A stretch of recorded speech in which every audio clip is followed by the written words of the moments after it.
আসসালামু আলাইকুম পৃথিবী টিভির ইসলামী ইতিহাসে আব্বাসিয়া খেলাফতের আজকের পর্বে আপনাদের স্বাগতম। মুসলিম ইতিহাসের স্বর্ণযুগে যখন ইসলামী বিশ্ব অভ্যন্তরীণ কোন্দল আর ক্রুসেডারদের আক্রমণে জর্জরিত, তখন আব্বাসীয় মসনদে বসেন ২৮তম খলিফা আল মুস্তাহজির বিল্লাহ। মাত্র ১৬ বছর বয়সে ক্ষমতায় বসা এই খলিফার ২৪ বছরের শাসনামল ছিল নানা নাটকীয় ঘটনায় ভরপুর। আজকের ভিডিওতে আমরা জানব খলিফা আল মুস্তাহজির বিল্লাহর জীবনের ১০টি গুরুত্বপূর্ণ অধ্যায়, যা ইতিহাসের মোড় ঘুরিয়ে দিয়েছিল। আসুন তাহলে আজকের পর্ব শুরু করা যাক। এক শৈশব ও রাজকীয় লালন পালন ১০৭৮ থেকে ১০৯৪ খ্রিস্টাব্দ। আহমদ বিন আল মুক্তাদি আল মুস্তাহজির যখন বড় হচ্ছিলেন, তখন আব্বাসীয় খিলাফত তার রাজনৈতিক ক্ষমতা অনেকটাই হারিয়েছে। তার শৈশব কেটেছিল বাগদাদের রাজকীয় প্রাসাদে। তাকে কেবল একজন ভবিষ্যৎ খলিফা হিসেবে নয়, বরং একজন প্রজ্ঞাবান আলেম হিসেবে গড়ে তোলা হয়েছিল। তিনি পবিত্র কুরআন হাফেজ ছিলেন এবং আরবি সাহিত্যের ওপর তার অসাধারণ দখল ছিল। ছোটবেলা থেকেই তিনি ছিলেন অত্যন্ত লাজুক এবং নম্র স্বভাবের, যা তাকে জনসাধারণের কাছে প্রিয় করে তুলেছিল। ক্ষমতায় আরোহণ ও চ্যালেঞ্জ ১০৯৪ খ্রিস্টাব্দ। ১০৯৪ খ্রিস্টাব্দে যখন তার পিতা খলিফা আল মুক্তাদি হঠাৎ মারা যান, তখন আহমদ আল মুস্তাহজিরের বয়স ছিল মাত্র ১৬ বছর। রাজকীয় উজির আবু মনসুর ইবনে জাহির তাকে খলিফা হিসেবে ঘোষণা করেন। কিন্তু এই ক্ষমতা গ্রহণ সহজ ছিল না। সাম্রাজ্যের আসল ক্ষমতা তখন সেলজুক তুর্কি সুলতানদের হাতে। কিশোর খলিফাকে একদিকে সেলজুকদের তুষ্ট রাখতে হচ্ছিল, অন্যদিকে আব্বাসীয়দের ধর্মীয় ও নৈতিক মর্যাদা রক্ষা করতে হচ্ছিল। প্রথম ক্রুসেডের বজ্রপাত ১০৯৬ সাল। খলিফা আল মুস্তাহজির ক্ষমতায় বসার পর ১০৯৬ সালে যখন ইউরোপ থেকে পোপ আরবান II এর ডাকে যুদ্ধ বা ক্রুসেড শুরু হয়, তখন মুসলিম বিশ্ব ছিল বিচ্ছিন্ন।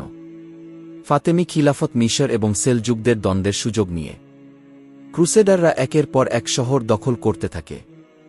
খলিফা আল মুস্তাহজির বাগদাদে বসে প্রথম দিকে এই হুমকির ভয়াবহতা পুরোপুরি বুঝতে পারেননি, কারণ সেলজুক আমিররা নিজেদের অভ্যন্তরীণ কোন্দলে তাকে ব্যস্ত রাখত। আন্তাকিয়া ও জেরুজালেম পতন ১০৯৮ ও ১০৯৯ খ্রিস্টাব্দ। ১০৯৮ সালে দীর্ঘ অবরোধের পর ক্রুসেডাররা আন্তাকিয়া দখল করে।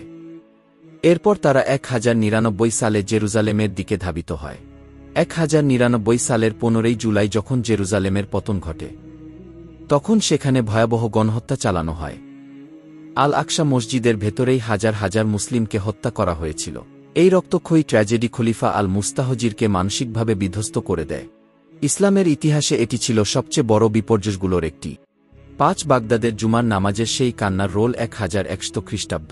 জেরুজালেম থেকে পালিয়ে আসা বিচারক কাজী আবু সাদ আল হারুই যখন বাগদাদে পৌঁছালেন, তিনি এক অভূতপূর্ব প্রতিবাদ গড়ে তোলেন।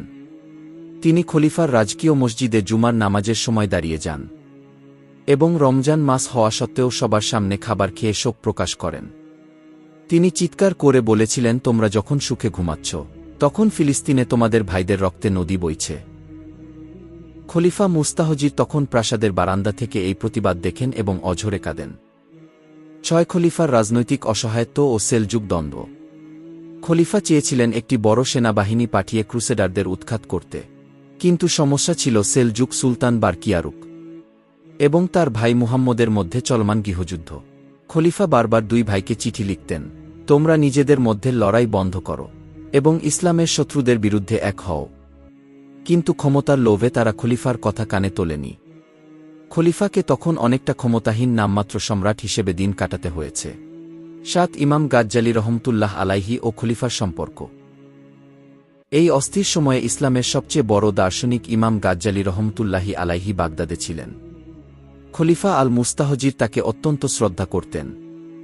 খলিফার অনুরোধে ইমাম গাজ্জালি ফাদায়েহ আল বাতিনিয়াহ নামক একটি বই লেখেন, যা খলিফার নামানুসারে আল মুস্তাহজিরি নামে পরিচিত হয়। এই বইটি তৎকালীন বিভ্রান্তিকর মতবাদ দমনে বড় ভূমিকা রেখেছিল। খলিফা নিজে একজন বড় কবি ছিলেন এবং তার দরবারে সবসময় জ্ঞানী গুণীদের আসর বসত। মওদুদ ইবনে তুনতাকিন এর বীরত্ব ও খলিফার সমর্থন।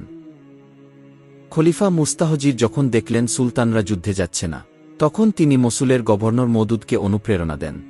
ওই সময় বাগদাদে খলিফার হাতে বড় কোনো সেনাবাহিনী ছিল না। মওদুদ মোটামুটি একটি মুসলিম বাহিনী নিয়ে ক্রুসেডারদের বিরুদ্ধে সফল আক্রমণ চালান।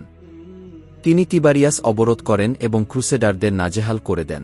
খলিফা তাকে ইসলামের বীর উপাধিতে ভূষিত করেন এবং বাগদাদ থেকে দোয়া ও রসদ পাঠিয়ে তাকে সহায়তা করেন। ৯ সামাজিক সংস্কার ও জনকল্যাণ। আল মুস্তাহজিরের শাসনকালে বাগদাদ শহরে শান্তি বজায় ছিল।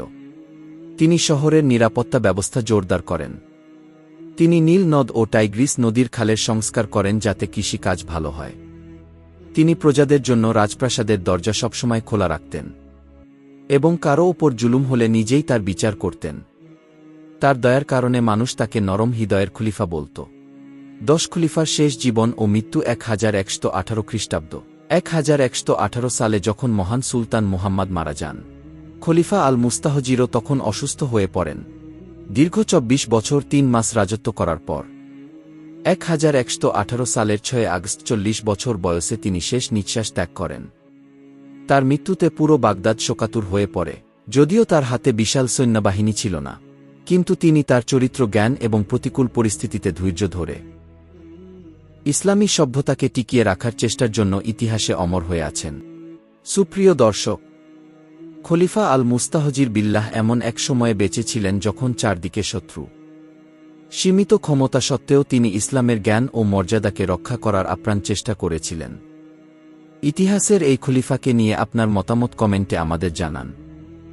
ভিডিওটি ভালো লাগলে লাইক দিন এবং এমন আরও ঐতিহাসিক ভিডিও পেতে আমাদের চ্যানেল এমডি করিম পৃথিবী টিভি সাবস্ক্রাইব করুন। পাশে থাকা বেল আইকনে চাপ দিন নতুন ভিডিওর নোটিফিকেশন পেতে। ইনশাআল্লাহ পরবর্তী ভিডিওতে আমরা জানব ২৯তম খলিফার জীবনের ইতিহাস। ভালো থাকুন, সুস্থ থাকুন এবং ৫ ওয়াক্ত নামাজ পড়ার চেষ্টা করুন। ধন্যবাদ। আসসালামু আলাইকুম ওয়া রাহমাতুল্লাহ ওয়া বারাকাতুহু।